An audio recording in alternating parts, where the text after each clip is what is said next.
ಬೆಂಗಳೂರಿನ ಕೋಗಿಲು ಲೇಔಟ್ಗೆ ಇಸ್ಲಾಮಾಬಾದ್ ಲಿಂಕ್. ಮನೆ ಒಡೆದ್ರೆ ಪಾಕಿಸ್ತಾನಕ್ಕೆ ನೋವಾಯ್ತಾ? ಭಾರತ ಕೊಟ್ಟ ಖಡಕ್ ಉತ್ತರವೇನು? ನಮಸ್ಕಾರ ವೀಕ್ಷಕರೇ, ಬೆಂಗಳೂರು ಒಂದು ಕಡೆ ನಮ್ಮ ಸಿಲಿಕಾನ್ ಸಿಟಿ, ಇಲ್ಲೆಲ್ಲೋ ಮೂಲೆಯಲ್ಲಿ ಯಲಹಂಕದ ಕೋಗಿಲು ಕ್ರಾಸ್ ಬಳಿ ಒತ್ತುವರಿ ತೆರವು ಕಾರ್ಯಾಚರಣೆ ನಡೆಸ್ತಾ ಇದೆ. ಇದು ಪೂರ್ಣವಾಗಿ ಆಡಳಿತಾತ್ಮಕದ ವಿಷಯ. ಸರ್ಕಾರಿ ಜಾಗವನ್ನು ಅಥವಾ ಕೆರೆ ಅಂಗಳವನ್ನು ಯಾರೋ ಒತ್ತುವರಿ ಮಾಡಿಕೊಂಡಿದ್ದಾರೆ, ಅದನ್ನು ಸರ್ಕಾರ ತೆರವು ಮಾಡ್ತಾ ಇದೆ. ಇದು ನಮ್ಮ ಮನೆಯ ವಿಷಯ, ನಮ್ಮ ರಾಜ್ಯದ ವಿಷಯ. ಆದರೆ ವೀಕ್ಷಕರೇ, ಆಶ್ಚರ್ಯ ಎಂಬಂತೆ ಬೆಂಗಳೂರಿನ ಈ ಮೂಲೆಯಲ್ಲಿ ನಡೆದ ಘಟನೆಗೆ ನೂರಾರು ಕಿಲೋಮೀಟರ್ ದೂರದಲ್ಲಿರೋ ನಮ್ಮ ಶತ್ರು ರಾಷ್ಟ್ರ ಪಾಕಿಸ್ತಾನದ ರಾಜಧಾನಿ ಇಸ್ಲಾಮಾಬಾದ್ನಲ್ಲಿ ಬೆಂಕಿ ಬಿದ್ದಿದೆ. ನೀವು ಕೇಳ್ತಾ ಇರೋದು ನಿಜ. ಬೆಂಗಳೂರಲ್ಲಿ ಬುಲ್ಡೋಸರ್ ಸದ್ದು ಮಾಡಿದ್ರೆ ಪಾಕಿಸ್ತಾನದ ವಿದೇಶಾಂಗ ಇಲಾಖೆ ಚೀರಾಡೋದಕ್ಕೆ ಶುರು ಮಾಡಿದೆ. ಅಷ್ಟಕ್ಕೂ ಕೋಗಿಲು ಲೇಔಟ್ನಲ್ಲಿ ನಡೆದಿದ್ದಾದ್ರೂ ಏನು? ಬಡವರ ಮನೆಗಳನ್ನು ಒಡೆದಿದ್ದು ನಿಜಾನ? ಅದಕ್ಕೆ ಕೇರಳ ಸರ್ಕಾರ ಯಾಕೆ ಆಕ್ಷೇಪ ವ್ಯಕ್ತಪಡಿಸಿತು? ಎಲ್ಲದಕ್ಕಿಂತ ಮುಖ್ಯವಾಗಿ ಕ್ರಿಸ್ಮಸ್ ಹಬ್ಬದ ದಿನದಂದು ಪಾಕಿಸ್ತಾನ ಈ ವಿಚಾರದಲ್ಲಿ ಮೂಗು ತೋರಿಸಿ ಹೇಳಿದ್ದೇನು? ಅದಕ್ಕೆ ನಮ್ಮ ಭಾರತದ ಸಿಂಹಗಳು ಕೊಟ್ಟ ತಿರುಗೇಟು ಎಂಥದ್ದಿತ್ತು ನೋಡಿ. ತನ್ನ ತಟ್ಟೆಯಲ್ಲಿ ಹೆಗ್ಗಣ ಬಿದ್ದಿದೆ, ಗಲೀಜು ಬಿದ್ದಿದೆ, ಅದನ್ನು ತಕ್ಕೊಳ್ಳೋದು ಬಿಟ್ಟು ಪಕ್ಕದವರ ತಟ್ಟೆಯಲ್ಲಿ ಏನು ಬಿದ್ದಿದೆ ಅಂತ ನೋಡುವಂತಹ ಜಾಯಮಾನ ಈ ಪಾಕಿಸ್ತಾನಕ್ಕೆ ಮೊದಲಿನಿಂದಲೂ ಇದೆ. ಆದ್ರಿಂದ ಇದಕ್ಕೆ ಪಾಕಿಸ್ತಾನಕ್ಕೆ ಭಾರತ, ಮೋದಿ ಸರ್ಕಾರ, ಜೈಶಂಕರ್ ಅವರು ಖಡಕ್ ಉತ್ತರವನ್ನ ಕೊಟ್ಟಿದ್ದಾರೆ. ಇನ್ನು ಪಾಕಿಸ್ತಾನ ಮಾಡುವಂತಹ ಈ ಪೀಕಲಾಟಗಳಿಗೋ ಅಥವಾ ಈ ಆಟೋಪಗಳಿಗೆ ಭಾರತ ಸುಮ್ಮನೆ ಇರೋದಿಲ್ಲ, ಸುಮ್ಮನೆ ಇರಬಾರದು. ಪ್ರತಿಯೊಂದು ಮಾತಿಗೂ, ಪ್ರತಿಯೊಂದು ಬಾಂಬಿಗೂ, ಪ್ರತಿಯೊಂದು ಪಾಕಿಸ್ತಾನ ಮಾಡುವಂತಹ ಘಟನಾವಳಿಗಳಿಗೆ ಪ್ರತ್ಯುತ್ತರವನ್ನು ಕೊಡಲೇಬೇಕು ಅಂತ ನಿಮಗೇನಾದರೂ ಅನಿಸುತ್ತಾ? ಕಮೆಂಟ್ ಮೂಲಕ ತಿಳಿಸಿ. ಆದರೆ ನಮ್ಮ ದೇಶದಲ್ಲಿ ಅಕ್ರಮ ವಲಸಿಗರ ಸಂಖ್ಯೆ ಜಾಸ್ತಿ ಆಗ್ತಾ ಇದೆ ನೋಡಿ. ಮೂಲ ನಿವಾಸಿಗಳಿಗೆ ನಾವು ಟ್ಯಾಕ್ಸ್ ಕಟ್ಟುವಂತಹ ಸವಲತ್ತುಗಳು ನಮಗೆ ಸಿಗ್ತಾ ಇಲ್ಲ. ಆದರೆ ಅಕ್ರಮ ವಲಸಿಗರಿಗೆ ನಕಲಿ ದಾಖಲೆಗಳನ್ನು ಸೃಷ್ಟಿ ಮಾಡಿಕೊಂಡು ಅವರೇ ಜಾಸ್ತಿ ಇಲ್ಲಿನ ಸವಲತ್ತುಗಳನ್ನು ಪಡೆದುಕೊಳ್ತಾ ಇದ್ದಾರೆ. ಈಗ ಭಾರತ ಸರ್ಕಾರ, ಕರ್ನಾಟಕ ಸರ್ಕಾರ ಕೋಗಿಲು ಲೇಔಟಿಂದನೇ ಶುರು ಮಾಡ್ಕೊಂಡು ಬಿಡಲಿ. ಯಾರ್ಯಾರು ಮೂಲ ಭಾರತೀಯರಿದ್ದಾರೆ, ಯಾರ್ಯಾರು ಅಕ್ರಮ ಬಾಂಗ್ಲಾದೇಶಿಗರಿದ್ದಾರೆ, ಅವ್ರನ್ನೆಲ್ಲರನ್ನ ಈಗ UP ಯೋಗಿ ಆದಿತ್ಯನಾಥ್ ಸರ್ಕಾರ ಮಾಡ್ತಾ ಇದೆ. ಅವರೆಲ್ಲರನ್ನ ಹಿಕ್ಕಿ ತೆಗೆದು ಅವರನ್ನು ಗಡಿಪಾರು ಮಾಡಬೇಕು. ಇದು ನಮ್ಮ ಆಶಯ. ನಿಮಗೇನನ್ಸತ್ತೆ? ಈ ಬಾಂಗ್ಲಾದೇಶಿಗರನ್ನು, ಈ ವಲಸಿಗರನ್ನು ಹೊರಗಡೆ ಹಾಕಬೇಕಾ? ಕಮೆಂಟ್ ಮೂಲಕ ತಿಳಿಸಿ. ಮೊದಲು ವಿಷಯದ ಬುಡಕ್ಕೆ ಹೋಗೋಣ. ಬೆಂಗಳೂರಿನ ಯಲಹಂಕದ ಬಳಿ ಇರೋದು ಕೋಗಿಲು ಲೇಔಟ್. ಇಲ್ಲಿನ ಸರ್ವೆ ನಂಬರ್ 86 ಮತ್ತು 87ರಲ್ಲಿ ಅಕ್ರಮವಾಗಿ ಜೋಪಡಿಗಳನ್ನು ನಿರ್ಮಿಸಲಾಗಿತ್ತು. ಇದು ಸರ್ಕಾರದ ವಾದ. ಇಲ್ಲಿ ನೂರಾರು ಕುಟುಂಬಗಳು ವಾಸವಾಗಿದ್ವು. ಇದರಲ್ಲಿ ಬಹುತೇಕರು ಅನ್ಯ ರಾಜ್ಯದವರು ಅಥವಾ ವಲಸಿಗರು ಅಂತ ಹೇಳಲಾಗ್ತಾ ಇದೆ. ಕರ್ನಾಟಕ ಸರ್ಕಾರ ಮತ್ತು ಸ್ಥಳೀಯ ಆಡಳಿತದ ಪ್ರಕಾರ ಇದು ಸರ್ಕಾರಿ ಜಾಗ, ಕೆರೆ ಅಂಗಳದ ಜಾಗ. ಇಲ್ಲಿ ಅಕ್ರಮವಾಗಿ ವಾಸಿಸ್ತಾ ಇದ್ದವರಿಗೆ ನೋಟಿಸ್ ನೀಡಿ ತೆರವು ಕಾರ್ಯಾಚರಣೆ ನಡೆಸಲಾಗಿತ್ತು. ಬುಲ್ಡೋಸರ್ಗಳು ಬಂದವು, ಅಕ್ರಮ ಕಟ್ಟಡಗಳನ್ನು ನೆಲಸಮ ಮಾಡಿದ್ವು. ಇದು ಬೆಂಗಳೂರಲ್ಲಿ ಆಗಾಗ ನಡೆಯುವ ಸಾಮಾನ್ಯ ಪ್ರಕ್ರಿಯೆ. ರಾಜಕಾಲುವೆ ಒತ್ತುವರಿ ತೆರವು ಮಾಡಿದಂತೆ ಇದು ಕೂಡ ಒಂದು ಕಾರ್ಯಾಚರಣೆ. ಆದರೆ ಇಲ್ಲಿ ಟ್ವಿಸ್ಟ್ ಸಿಕ್ಕಿದ್ದು ಯಾವಾಗ ಗೊತ್ತಾ? ಯಾವಾಗ ಇಲ್ಲಿ ವಾಸವಾಗಿದ್ದವರು ಒಂದು ನಿರ್ದಿಷ್ಟ ಸಮುದಾಯಕ್ಕೆ ಸೇರಿದವರು ಎಂಬ ಮಾತುಗಳು ಕೇಳಿ ಬಂತೋ ಆಗ ವಿಷಯಕ್ಕೆ ಕೋಮು ಬಣ್ಣ ಮತ್ತು ರಾಜಕೀಯ ಬಣ್ಣ ಎರಡೂ ಮೆತ್ತಿಕೊಳ್ಳೋದಕ್ಕೆ ಶುರುವಾದವು. ಬೆಂಗಳೂರಿನ ಆಡಳಿತಾಧಿಕಾರಿಗಳು ಹೇಳಿದ್ದು ಒಂದೇ ಮಾತು, ಇದು ಅಕ್ರಮ ಒತ್ತುವರಿ, ಇಲ್ಲಿ ಯಾರೂ ಯಾವ ಧರ್ಮದವರು ಅಂತ ನೋಡಿ ನಾವು ಬುಲ್ಡೋಸರ್ ಹಚ್ಚಿಲ್ಲ. ಕಾನೂನು ಎಲ್ಲರಿಗೂ ಒಂದೇ. ಆದರೆ ಇಲ್ಲಿ ಹಿಂದಿನ ಕಥೆಯೇ ಬೇರೆ ರೀತಿ ತಿರುವು ಪಡೆದುಕೊಂಡಿದೆ. ವಿಷಯ ಇಲ್ಲಿಗೆ ನಿಲ್ಲೋದಿಲ್ಲ ವೀಕ್ಷಕರೇ. ಈ ತೆರವು ಕಾರ್ಯಾಚರಣೆಗೆ ವಿರೋಧ ವ್ಯಕ್ತಪಡಿಸಿದ್ದು ನಮ್ಮ ನೆರೆಯ ಕೇರಳ ರಾಜ್ಯದ ಕೆಲವೊಂದಿಷ್ಟು ರಾಜಕೀಯ ಮುಖಂಡರು.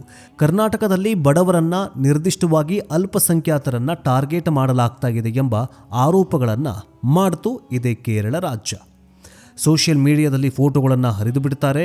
ಜನರು ಬೀದಿಗೆ ಬಿದ್ದ ದೃಶ್ಯಗಳನ್ನು ತೋರಿಸಿ ಸಹಾನುಭೂತಿ ಗಿಟ್ಟಿಸಿಕೊಳ್ಳುವ ಪ್ರಯತ್ನ ಇದೇ ಕೇರಳ ಸರ್ಕಾರ ಮಾಡಿತು.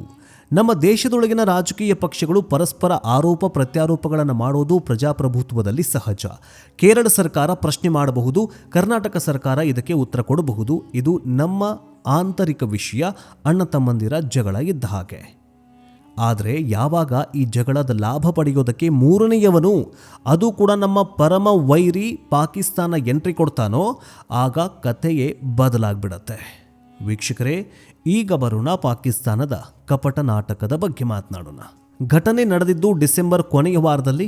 ಇಡೀ ಜಗತ್ತು ಕ್ರಿಸ್ಮಸ್ ಹಬ್ಬದ ಸಂಭ್ರಮದಲ್ಲಿತ್ತು. ಇದೇ ಸಮಯವನ್ನು ಸಾಧಿಸಿ ಪಾಕಿಸ್ತಾನದ ವಿದೇಶಾಂಗ ಇಲಾಖೆಯ ವಕ್ತಾರರು ಒಂದು ಟ್ವೀಟ್ ಅರ್ಥಾತ್ ಒಂದು ಪೋಸ್ಟನ್ನು ಬರೆದು ಹಾಕ್ತಾರೆ. ಪಾಕಿಸ್ತಾನದ ವಿದೇಶಾಂಗ ಕಚೇರಿಯ ವಕ್ತಾರ ತಾಹಿರ್ ಅಂದ್ರಾಬಿ ಒಂದು ಪೋಸ್ಟ್ ಮಾಡ್ತಾನೆ. ಆ ಪೋಸ್ಟ್ನ ಸಾರಾಂಶ ಏನಂತಂದರೆ, ಭಾರತದಲ್ಲಿ ಕ್ರಿಸ್ಮಸ್ ಹಬ್ಬದ ದಿನದಂದೇ ಅಲ್ಪಸಂಖ್ಯಾತರ ಮೇಲೆ ದೌರ್ಜನ್ಯ ನಡೆದಿದೆ. ಮುಸ್ಲಿಮರ ಮನೆಗಳನ್ನು ಧ್ವಂಸ ಮಾಡಲಾಗಿದೆ. ಇದು ಮಾನವ ಹಕ್ಕುಗಳ ಉಲ್ಲಂಘನೆ. ಹೀಗಂತ ಪಾಕಿಸ್ತಾನ ಹೇಳ್ತಾ ಇದೆ. ಏನು ಪಾಕಿಸ್ತಾನದಲ್ಲಿ ಹಿಂದೂಗಳಿಗೋ ಅಥವಾ ಅಲ್ಪಸಂಖ್ಯಾತರಿಗೋ ದೊಡ್ಡದಾಗಿ ಶ್ರೀಮಂತರ ಪಟ್ಟವನ್ನು ಕಟ್ಟಿದಾರಾ ಈ ಪಾಕಿಸ್ತಾನದಲ್ಲಿ ಇರುವಂತಹವರು? ಅಲ್ಲ, ಪಾಕಿಸ್ತಾನದಲ್ಲಿರುವಂತಹ ಹಿಂದೂ ದೇಗುಲಗಳನ್ನು ಸರ್ವನಾಶ ಮಾಡಿ ಹಾಕ್ತಾ ಇದ್ದಾರಲ್ಲ. ಭೂತದ ಬಾಯಲ್ಲಿ ಭಗವದ್ಗೀತೆ ಅನ್ನೋ ರೀತಿಯಲ್ಲಿ ಪಾಕಿಸ್ತಾನ ಭಾರತಕ್ಕೆ ಬುದ್ಧಿ ಹೇಳ್ಕೊಡ್ತಾ ಇದೆ. ಮಾನವ ಹಕ್ಕುಗಳ ಉಲ್ಲಂಘನೆ ಅಂತ ಹೇಳ್ಕೊಡ್ತಾ ಇದೆ. ಯಾಕ್ರಿ ಬಾಂಗ್ಲಾದೇಶದಲ್ಲಿ ನಡೀತಾ ಇರುವ ಹಿಂದೂಗಳ ನರಮೇಧದ ಬಗ್ಗೆ ನಿಮ್ಮ ಕಣ್ಣಿಗೆ ಕಾಣಿಸ್ಲೇ ಇಲ್ವಾ? ಆ ವಿಷಯವನ್ನು ಈ ನಾಯಿಗಳ ಕಡೆಯಿಂದ ಯಾಕೆ ಅನ್ನಿಸ್ಕೊಳ್ಬೇಕು, ಯಾಕೆ ಹೇಳಿಸ್ಕೊಳ್ಬೇಕು? ಅದಕ್ಕೂ ಇದಕ್ಕೂ ಸಂಬಂಧವೇ ಇಲ್ಲ. ಬೊಗಳೋ ನಾಯಿ, ಇದನ್ಯಾಕೆ ನಾವು ಮಾತಾಡೋಣ ಬಿಡಿ. ವಿಷಯದ ಕಡೆ ಬರೋದಾದರೆ ವೀಕ್ಷಕರೇ, ಇಲ್ಲಿ ಎಲ್ಲಿಯೂ ಕೂಡ ನೇರವಾಗಿ ಕೋಗಿಲು ಲೇಔಟ್ ಅಥವಾ ಬೆಂಗಳೂರು ಅಂತ ಉಲ್ಲೇಖಿಸದೇ ಇರಬಹುದು. ಆದರೆ ಇವರ ಪೋಸ್ಟ್ ಮಾಡಿದ ಸಮಯ ಮತ್ತು ಸಂದರ್ಭ ನೇರವಾಗಿ ಬೊಟ್ಟು ಮಾಡಿದ್ದು ಈ ಘಟನೆಯನ್ನ ಅಂತ ರಾಜಕೀಯ ವಿಶ್ಲೇಷಕರು ಹೇಳ್ತಾ ಇದ್ದಾರೆ. ಹಾಗಾದರೆ ಪಾಕಿಸ್ತಾನದ ಉದ್ದೇಶ ಏನಾಗಿತ್ತು? ಜಾಗತಿಕ ಗಮನ ಸೆಳೆಯೋದು. ಕ್ರಿಸ್ಮಸ್ ದಿನದಂದು ಈ ಪೋಸ್ಟ್ ಹಾಕುವ ಮೂಲಕ ನೋಡಿ, ಭಾರತದಲ್ಲಿ ಕ್ರಿಶ್ಚಿಯನರನ್ನ ಮತ್ತು ಮುಸ್ಲಿಮರಿಗೆ ರಕ್ಷಣೆ ಇಲ್ಲ ಅಂತ ಕ್ರಿಶ್ಚಿಯನ್ ರಾಷ್ಟ್ರ ಅಂದರೆ ಅಮೆರಿಕ, ಯುರೋಪ್ ರಾಷ್ಟ್ರಗಳ ಮೇಲೆ ಗಮನ ಸೆಳೆಯುವಂತಹ ಉದ್ದೇಶ ಇದೇ ಕುತಂತ್ರಿ ನಾಲಾಯಕ್ ಪಾಕಿಸ್ತಾನದ್ದಾಗಿದೆ. ಸುಳ್ಳು ಸುದ್ದಿ ಹರಡೋದು, ಅಕ್ರಮ ಒತ್ತುವರಿ ತೆರವು ಕಾರ್ಯಾಚರಣೆಯನ್ನು ಧಾರ್ಮಿಕ ದ್ವೇಷದ ದಾಳಿಯಂತ ಬಿಂಬಿಸೋದು, ಪಾಕಿಸ್ತಾನದ ತಮ್ಮ ತಪ್ಪನ್ನು ಮುಚ್ಚಿಕೊಳ್ಳೋದು. ಪಾಕಿಸ್ತಾನದಲ್ಲಿ ಹಿಂದೂ ಮಕ್ಕಳ ಅಪಹರಣ ಅಥವಾ ಮತಾಂತರ ದಿನನಿತ್ಯ ನಡೀತಾ ಇದೆ. ಅದರಿಂದ ಜನರ ಗಮನ ಬೇರೆಡೆ ಸೆಳೆಯೋದಕ್ಕೋಸ್ಕರ ಭಾರತದ ಮೇಲೆ ಗೂಬೆ ಕೂರಿಸೋದು ಪಾಕಿಸ್ತಾನದ ಉದ್ದೇಶ. ಪಾಕಿಸ್ತಾನ ಅಂದುಕೊಂಡಿದ್ದು ಇಷ್ಟೇ, ನಾವು ಒಂದು ಟ್ವೀಟ್ ಮಾಡಿದ್ರೆ ಸಾಕು ಭಾರತ ಮುಜುಗರಕ್ಕೊಳಗಾಗತ್ತೆ ಅಂತ. ಆದರೆ ಅವರಿಗೆ ಗೊತ್ತಿರಲಿಲ್ಲ, ಇದು ಹಳೆಯ ಭಾರತವಲ್ಲ, ಇದು ಹೊಸ ಭಾರತ, ನವಭಾರತ. ಇಲ್ಲಿ ಏಟಿಗೆ ಎದಿರೇಟು ಖಚಿತ ಅಂತ. ಭಾರತ ಘರ್ಜನೆ, ವಿದೇಶಾಂಗ ಇಲಾಖೆ ಕೌಂಟರ್ ಅಟ್ಯಾಕ್. ಪಾಕಿಸ್ತಾನದ ಈ ಮೂಗು ತೋರಿಸುವಿಕೆಯನ್ನು ಭಾರತೀಯ ವಿದೇಶಾಂಗ ಇಲಾಖೆ ಅತ್ಯಂತ ಗಂಭೀರವಾಗಿ ಪರಿಗಣಿಸಿತು. ನಮ್ಮ ವಿದೇಶಾಂಗ ಇಲಾಖೆಯ ವಕ್ತಾರರಾದ ರಣದೀಪ್ ಜೈಸ್ವಾಲ್ ಸುದ್ದಿಗೋಷ್ಠಿಯಲ್ಲಿ ಪಾಕಿಸ್ತಾನಕ್ಕೆ ಕೊಟ್ಟ ತಿರುಗೇಟು ಹೇಗಿತ್ತು ಗೊತ್ತಾ? ಅದು ಕೇವಲ ಉತ್ತರವಾಗಿರಲಿಲ್ಲ, ಪಾಕಿಸ್ತಾನದ ಕೆನ್ನೆ ಬಾರಿಸುವಂತಿತ್ತು, ಚಪ್ಪಲಿಯಿಂದ ಹೊಡೆದಂಗಿತ್ತು. ಸರಳ ಭಾಷೆಯಲ್ಲಿ ಹೇಳಬೇಕಂದ್ರೆ ಜೈಸ್ವಾಲ್ ಅವರು ನೇರವಾಗಿಯೇ ಹೇಳಿದ್ರು. ಏನಂತ ಹೇಳಿದ್ರಂದ್ರೆ, ಭಾರತದ ಆಂತರಿಕ ವಿಷಯಗಳಲ್ಲಿ ಮೂಗು ತೋರಿಸುವ ಯಾವುದೇ ಹಕ್ಕು ಪಾಕಿಸ್ತಾನಕ್ಕೆ ಇಲ್ಲ. ನಾವು ನಮ್ಮ ನಡೆದುಕೊಳ್ತೇವೆ. ಪಾಕಿಸ್ತಾನ ಮೊದಲು ತಮ್ಮ ದೇಶದ ಕನ್ನಡಿ ನೋಡಿಕೊಳ್ಳಿ. ಯಾಕಂತಂದರೆ ಪಾಕಿಸ್ತಾನದಲ್ಲಿ ಪ್ರಜಾಪ್ರಭುತ್ವ ಅನ್ನೋದಿಲ್ಲ, ಸಂವಿಧಾನ ಅನ್ನೋದಿಲ್ಲ. ಇದೇ ಪಾಕ ಪ್ರಧಾನಿ ಏನು ಪಾಕಿಸ್ತಾನವನ್ನು ಆಳ್ತಾ ಇದ್ದಾನಲ್ಲ, ಈ ಮೂರ್ಖ ಪ್ರಧಾನಿ ಶಹಬಾಜ್ ಶರೀಫೇ ಕಾನೂನು, ಸೇನಾಧ್ಯಕ್ಷ ಆಸಿಮ್ ಮುನೀರೇ ಪ್ರಜಾಪ್ರಭುತ್ವ. ತನ್ನ ತಟ್ಟೆಯಲ್ಲಿ ಬಿದ್ದಿದ್ದನ್ನು ನೋಡ್ಕೊಳ್ಳೋದಕ್ಕೆ ಆಗ್ತಾ ಇಲ್ಲ. ಬೇರೆಯವರ ತಟ್ಟೆಯಲ್ಲಿ ಏನಿದೆ ಅಂತ ಇವರಿಬ್ಬರು ಸೇರಿಕೊಂಡು ನೋಡ್ತಾ ಇದ್ದಾರೆ. ಇವರು ಮುಂದುವರೆದು ಇನ್ನೊಂದಷ್ಟು ಮಾತುಗಳನ್ನು ಹೇಳ್ತಾರೆ. ಜಗತ್ತಿನಲ್ಲೇ ಅಲ್ಪಸಂಖ್ಯಾತರ ಮೇಲೆ ಅತಿ ಹೆಚ್ಚು ದೌರ್ಜನ್ಯ ನಡೀತಾ ಇರುವ ದೇಶ ಯಾವುದಾದ್ರೂ ಇದ್ದರೆ ಅದು ಪಾಕಿಸ್ತಾನ. ಅಲ್ಲಿ ಹಿಂದೂಗಳು, ಸಿಖ್ಖರು, ಕ್ರಿಶ್ಚಿಯನರ ಜನಸಂಖ್ಯೆ ಏನೇನಾಗಿದೆ, ಅವರ ಪ್ರಾರ್ಥನಾ ಮಂದಿರಗಳನ್ನು ಹೇಗೆ ಧ್ವಂಸ ಮಾಡಲಾಗಿತ್ತು ಅನ್ನೋದು ಜಗತ್ತಿಗೆ ಗೊತ್ತಿದೆ. ಭಯೋತ್ಪಾದನೆಯನ್ನೇ ಉದ್ಯಮ ಮಾಡಿಕೊಂಡಿರುವಂತಹ ದೇಶ. ನಮಗೆ ಮಾನವ ಹಕ್ಕುಗಳ ಪಾಠ ಹೇಳುವ ಅಗತ್ಯ ಇಲ್ಲ ಅಂತ ಭಾರತ ವಿದೇಶಾಂಗ ಸಚಿವಾಲಯ ಪಾಕಿಸ್ತಾನಕ್ಕೆ ಚಪ್ಪಲಿ ಹೊಡೆದಂಗೆ ಹೇಳಿಬಿಟ್ಟಿದೆ. ಇನ್ನು ಭಾರತದ ನಿಲುವು ಸ್ಪಷ್ಟವಾಗಿತ್ತು. ಕೋಗಿಲು ಲೇಔಟ್ ಆಗಿರಲಿ ಅಥವಾ ಕಾಶ್ಮೀರವೇ ಆಗಿರಲಿ, ಇದು ಭಾರತದ ಆಂತರಿಕ ವಿಚಾರ. ಕಾನೂನು ಬಾಹಿರ ಚಟುವಟಿಕೆಗಳನ್ನು ತಡೆಯುವುದು ಸರ್ಕಾರದ ಕರ್ತವ್ಯ. ಅದಕ್ಕೆ ಕೋಮು ಬಣ್ಣ ಬಳಿಯುವುದು ಪಾಕಿಸ್ತಾನದ ಚಾಳಿಯಾಗಿದೆ. ನೀವು ನಿಮ್ಮ ದೇಶದ ಆರ್ಥಿಕತೆ ಕಡೆ ಗಮನ ಕೊಡಿ, ನಮ್ಮ ದೇಶದ ಬುಲ್ಡೋಸರ್ ಕಡೆಗಲ್ಲ ಅನ್ನೋದರ ಮೂಲಕ ಭಾರತ ಎಚ್ಚರಿಕೆಯನ್ನು ಕೊಟ್ಟಿದೆ. ಇನ್ನು ವೀಕ್ಷಕರೇ, ಇಲ್ಲಿ ನಾವು ಒಂದು ಆಳವಾದ ವಿಷಯವನ್ನು ಅರ್ಥ ಮಾಡಿಕೊಳ್ಬೇಕು. ಬೆಂಗಳೂರಿನ ಒಂದು ಬಡಾವಣೆಯ ವಿಷಯ ಪಾಕಿಸ್ತಾನಕ್ಕೆ ಯಾಕೆ ಮುಖ್ಯವಾಯಿತು? ಇದರ ಹಿಂದೆ ದೊಡ್ಡ ಷಡ್ಯಂತ್ರ ಇದೆ. ಭಾರತದ ಇಮೇಜ್ ಡ್ಯಾಮೇಜ್ ಮಾಡೋದು ಮೊದಲ ಷಡ್ಯಂತ್ರ. ಇತ್ತೀಚಿನ ದಿನಗಳಲ್ಲಿ ಭಾರತ ಜಾಗತಿಕವಾಗಿ ಒಂದು ದೊಡ್ಡ ಶಕ್ತಿಯಾಗಿ ಬೆಳೀತಾಗಿದೆ. G20 ಶೃಂಗಸಭೆ ಯಶಸ್ವಿಯಾಗಿದೆ. ಆರ್ಥಿಕತೆಯಲ್ಲೇ ನಾವೇ ನಂಬರ್ 4-5 ಇದ್ದೀವಿ. ಇದನ್ನು ಸಹಿಸಿಕೊಳ್ಳಲಾಗದ ಪಾಕಿಸ್ತಾನ ಸಿಕ್ಕ ಸಣ್ಣ ವಿಷಯಗಳನ್ನು ದೊಡ್ಡದು ಮಾಡಿ ಅಂತಾರಾಷ್ಟ್ರೀಯ ಮಟ್ಟದಲ್ಲಿ ಭಾರತದ ಹೆಸರನ್ನು ಕೆಡಿಸೋಕೆ ಹೋಗಿ ತಾನೇ ಬೆತ್ತಲಾಗ್ತಾ ಇದೆ. ಕೋಗಿಲು ಲೇಔಟ್ ಒಂದು ನೆಪ ಮಾತ್ರ. ಪಾಕಿಸ್ತಾನಕ್ಕೆ ಬೇಕಾಗಿರೋದು ಮುಸ್ಲಿಂ ವಿಕ್ಟಮ್ ಕಾರ್ಡ್. ಎಲ್ಲಾದರೂ ಮುಸ್ಲಿಮರಿಗೆ ತೊಂದರೆಯಾದರೆ ಕಂಡ್ರೆ ತಾನೇ ಮುಸಲ್ಮಾನರನ್ನ ರಕ್ಷಕನಂತೆ ಪೋಸ್ ಕೊಡೋದು ಇದರ ಜಾಯಮಾನ. ಆದರೆ ಚೀನಾದಲ್ಲಿ ಉಲ್ಫರ್ ಮುಸಲ್ಮಾನರ ಮೇಲೆ ದೌರ್ಜನ್ಯ ನಡೆಯುವಾಗ ಇದೇ ಪಾಕಿಸ್ತಾನ ಬಾಯಿ ಮುಚ್ಚಿಕೊಂಡು ಸುಮ್ಮನೆ ಕೂತಿರತ್ತೆ. ಯಾಕಂದರೆ ಚೀನಾ ಸಾಲ ಕೊಡ್ತಾ ಇದೆಯಲ್ಲ, ಅದೇ ಭಾರತದ ವಿಷಯ ಬಂದಾಗ ಬಾಯಿ ತೆರೆದು ಬೊಗಳೋದಕ್ಕೆ ಶುರು ಮಾಡುತ್ತೆ. ಆಂತರಿಕ ವೈಫಲ್ಯ. ಪಾಕಿಸ್ತಾನದಲ್ಲಿ ಗೋಧಿ ಹಿಟ್ಟಿಗೆ ಜನ ಬಡದಾಡ್ತಾ ಇದ್ದಾರೆ. ಕರೆಂಟ್ ಇಲ್ಲ, ಗ್ಯಾಸ್ ಇಲ್ಲ, ಚುನಾವಣೆಗಳು ಪ್ರಹಸನವಾಗಿ ಹೋಗ್ಬಿಟ್ಟಿದ್ದಾವೆ. ಅಲ್ಲಿನ ಜನ ಸರ್ಕಾರದ ವಿರುದ್ಧ ತಿರುಗಿ ಬೀಳ್ತಿದ್ದಾರೆ, ಕಲ್ಲು ಎಸಿತಿದ್ದಾರೆ. ಸಪೋಸ್ ಏನಾದರೂ ಶಹಬಾಜ್ ಶರೀಫ್ ನಡು ರೋಡಲ್ಲಿ ಹೋಗಬೇಕಾದ್ರೆ ಸಪೋಸ್ ಜನರ ಕೈಗೆ ಸಿಕ್ಕ ಅಂತಂದರೆ ಬೆತ್ತಲೆ ಹೊಡೆದವ್ರನ್ನ ಸಾಯಿಸಿಬಿಡ್ತಾರೆ. ಇದೇ ಆಸಿಮ್ ಮುನೀರ್ ಏನಾದರೂ ಹೊರಗಡೆ ಕಂಡ್ರೆ ಅಲ್ಲಿನ ಜನನೇ, ಪಾಕಿಸ್ತಾನ ಜನನೇ ಕಲ್ಲು ಎಸೆದು ಸಾಯಿಸಿಬಿಡ್ತಾರೆ. ಅಷ್ಟು ಆಕ್ರೋಶಕ್ಕೊಳಗಾಗಿದ್ದಾರೆ ಪಾಕಿಸ್ತಾನಿ ಜನ. ಅವರ ಗಮನವನ್ನು ಬೇರೆ ಸೆಳೆಯುವುದಕ್ಕೆ ಭಾರತದಲ್ಲಿ ನೋಡಿ ಮುಸಲ್ಮಾನರಿಗೆ ಅನ್ಯಾಯವಾಗ್ತಾ ಇದೆ ಅಂತ ಬೊಬ್ಬೆ ಹೊಡೆಯುವುದು, ಅಲ್ಲಿನ ಪಾಕಿಸ್ತಾನದ ಜನರನ್ನು ಮೈಂಡ್ ಡೈವರ್ಟ್ ಮಾಡೋದು, ಇದು ತಂತ್ರವನ್ನು ಅನುಸರಿಸ್ತಾ ಇದೆ ಪಾಕಿಸ್ತಾನ. ಇನ್ನು ಇಲ್ಲಿ ಇನ್ನೊಂದು ಸೂಕ್ಷ್ಮವಾದ ವಿಚಾರ ಗಮನಿಸಬೇಕು ವೀಕ್ಷಕರೇ. ಕೇರಳ ಸರ್ಕಾರ ಅಥವಾ ಅಲ್ಲಿನ ರಾಜಕಾರಣಿಗಳು ಕರ್ನಾಟಕದ ಕ್ರಮವನ್ನು ಟೀಕಿಸಿದ್ದು ರಾಜಕಾರಣದ ವಿಷಯಕ್ಕೆ ಇರಬಹುದು.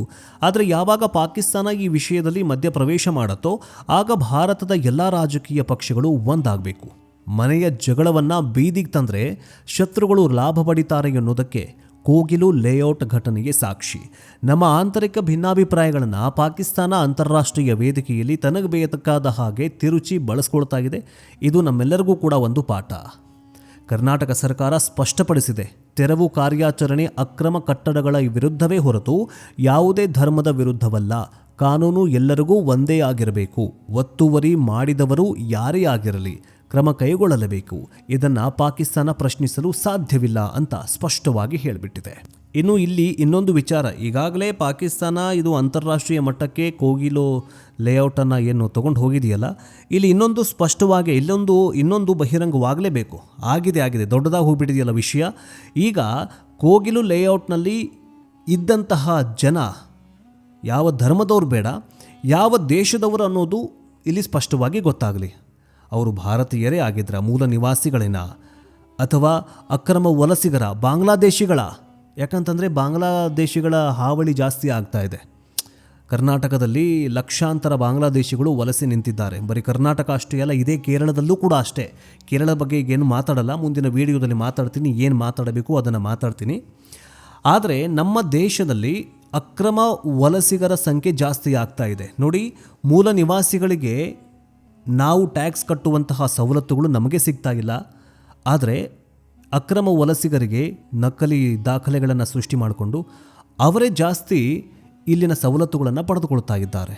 ಈಗ ಭಾರತ ಸರ್ಕಾರ, ಕರ್ನಾಟಕ ಸರ್ಕಾರ ಕೋಗಿಲು ಲೇಔಟಿಂದನೇ ಶುರು ಮಾಡ್ಕೊಂಡು ಬಿಡಲಿ. ಯಾರ್ಯಾರು ಮೂಲ ಭಾರತೀಯರಿದ್ದಾರೆ, ಯಾರ್ಯಾರು ಅಕ್ರಮ ಬಾಂಗ್ಲಾದೇಶಿಗರಿದ್ದಾರೆ, ಅವ್ರನ್ನೆಲ್ಲರನ್ನ ಈಗ ಯೋಗಿ ಆದಿತ್ಯನಾಥ್ ಸರ್ಕಾರ ಮಾಡ್ತಾ ಇದೆ. ಅವರೆಲ್ಲರನ್ನ ಹಿಕ್ಕಿ ತೆಗೆದು ಅವರನ್ನು ಗಡಿಪಾರು ಮಾಡಬೇಕು. ಇದು ನಮ್ಮ ಆಶಯ. ನಿಮಗೇನನ್ಸತ್ತೆ? ಈ ಬಾಂಗ್ಲಾದೇಶಿಗರನ್ನು, ಈ ವಲಸಿಗರನ್ನು ಹೊರಗಡೆ ಹಾಕಬೇಕಾ? ಕಮೆಂಟ್ ಮೂಲಕ ತಿಳಿಸಿ. ನೆಕ್ಸ್ಟ್ ಅಪ್ಡೇಟ್ನೊಂದಿಗೆ ಬೇಗ ವಾಪಸ್ ಬರ್ತೀವಿ. ಜೈ ಹಿಂದ್, ಜೈ ಕರ್ನಾಟಕ, ವಂದೇ ಮಾತರಂ.